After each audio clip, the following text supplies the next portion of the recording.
ओम शांति। आइए सभी मिलकर सुनते हैं कहानी रूप बसंत। विशाल नगरी में महाराज चंद्रसेन की दो रानियां थी। एक सुनीति जो बहुत ही भक्ति भाव वाली थी, दूसरी कनकलता जो कि बहुत ही अभिमानी और अपने ही मनमानी करने और कराने वाली थी। रानी सुनीति के दो बेटे थे, रूप कुंवर और बसंत कुंवर। दोनों ही बेटे बहुत ही एकाग्रता से राजविद्या पढ़ते थे। दूसरी रानी कनकलता का बेटा मान कुंवर बहुत ही उद्दंड और शरारती था। वह पढ़ाई पढ़ने की बजाय अपने मित्रों के साथ नगर में सबको परेशान कर अपना रोब जमाने निकल पड़ता था। छोटी सी बीमारी से सुनीति रानी की मृत्यु के बाद रानी कनकलता ने दाव पेश लगाकर दोनों कुंवरों को देश से निकलवा दिया। राज्य से बाहर निकलने के बाद बड़े भाई रूप कुंवर ने छोटे भाई बसंत कुंवर को समझाया कि हमें किसी से भी यह नहीं कहना है कि हम महाराजा चंद्रसेन के बच्चे राजकुमार हैं, क्योंकि ऐसा करने से अपने बाप की नाम बदनाम होगा।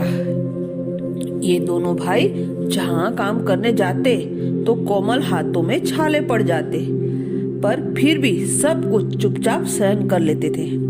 वे जहाँ जहाँ काम करते वहाँ वहाँ दोनों ही गुण, बोलचाल, रॉयल्टी, व्यवहार आदि को देख सब यही कहते कि ये कोई साधारण लड़के नहीं हैं। ये तो जैसे राजकुमार लगते हैं। कार्य कराने वाले कभी कभी उनको अपमानित भी करते थे, ज्यादा काम भी कराते थे, परंतु फिर भी दोनों कुंवर सदा अपकार करने वालों पर भी उपकार करते थे। वे कभी किसी का काम नहीं बिगाड़ते थे। थोड़ा धन भी वे जरूरतमंदों को दान अवश्य करते थे। कभी भोजन करने बैठे और कोई मांगने वाला आ जाता तो जिसके घर पर काम करते थे वह उसको भगाने की कोशिश करता था, लेकिन रूप बसंत खड़ा होकर भोजन उसको दे देते थे। आसपास रहने वालों को समस्याओं को सुनकर उन्हें कुछ न कुछ सुझाव देते थे और अपनी तरफ से कुछ मदद अवश्य करते थे। पूजा पाठ आदि भी करते थे। जिस भी गांव में जाते वहां के लोग उन्हों के पास अपनी समस्याओं को लेके स्वतः ही आते थे। एक बार उन्हें लगा कि हम छोटे छोटे गांव में काम करते हैं, इससे अच्छा है कि हम किसी बड़े नगर में जाकर काम करें। यह सोचकर दोनों भाई नगर की ओर चल दिए। चलते चलते घोर जंगल आया और रात हो गई। उन्होंने सोचा कि रात भर यहीं ठहर जाते हैं। रात के 4 पहर में से 2 पहर एक भाई पहरे देगा और अगले 2 पहर दूसरा भाई पहरे देगा।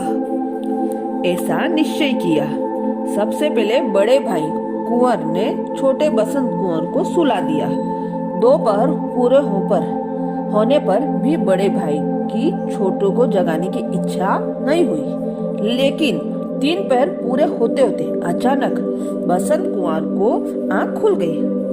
आसमान में तारे देखकर उसने कहा, भैया आपने मुझे 3 पहर सोने दिया, अब आप आराम से सो जाइए। दिन भर चलने और 3 पहर जागरण की थकान के कारण रूप कुंवर गहरी नींद में सो गया।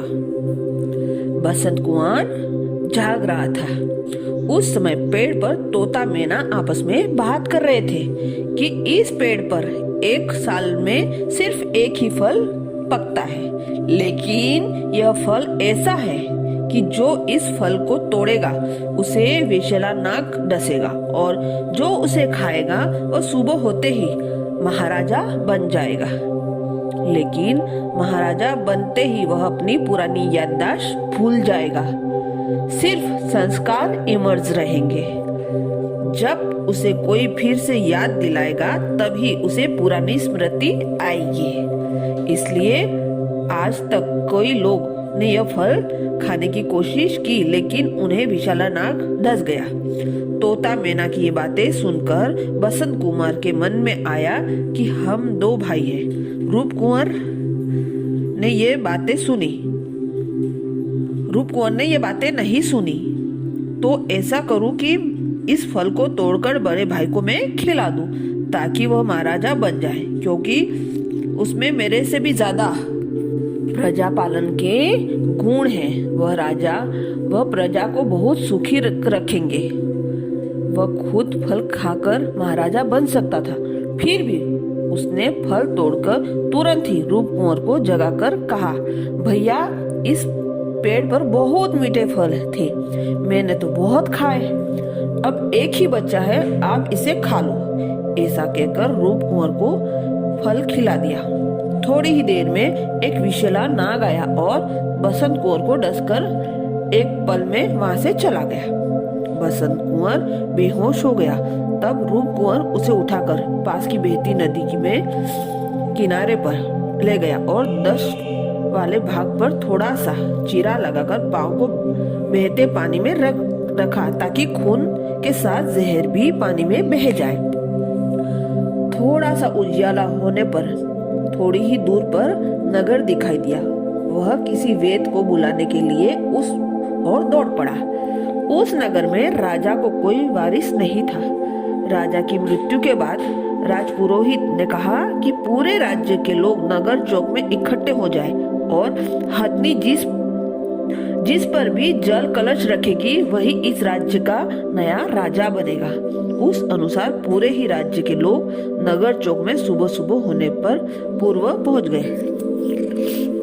दूसरी तरफ रूप कुंवर वेद को ढूंढने जब राज्य में गया तो हथनी ने उस पर कलश रख दिया।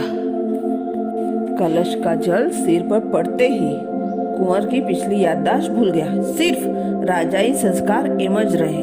साधारण रूप वाला रूप कुंवर, जो कि मूल रूप में राजाई कुल का ही बेटा था, अब सचमुच राजा बन गया। राज अभिषेक के बाद जब उसने राज कारोबार संभाला तो पूरे ही राज्य में सुखी शांति का साम्राज्य फैल गया। वह प्रजा को सब प्रकार की सुविधाएं देने लगा। रात और दिन में नगरचर्या करने लगा कि दुख दर्द को जान लेता और राज दरबार में चर्चा करके समाधान करता था। उसका प्रजा के प्रति इतना वात्सल्य था कि थोड़े ही समय में वह राजप्रिय राजा बन गया। उधर बसंत कुंवर नदी में बहाव से बहता हुआ उसी नगर के घाट पर पहुंचा। तब कपड़े धोते हुए धोबी ने उसे बचा लिया और प्रयास करके उसे होश में लाया। ठीक होने पर बसंत कुंवर ने अपने भाई रूप कुंवर को ढूंढने की कोशिश की। उसे पता चला कि वह इसी राज्य का महाराजा है,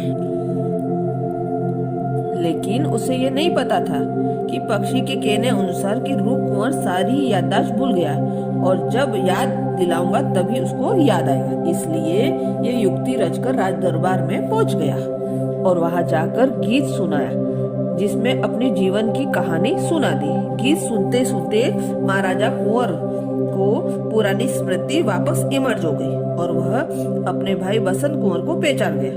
बाद में उसे अपना मंत्री बना दिया और दोनों भाई ने बड़े ही सुचारू रूप से राज्य कारोबार संभाला। अच्छा, ओम शांति।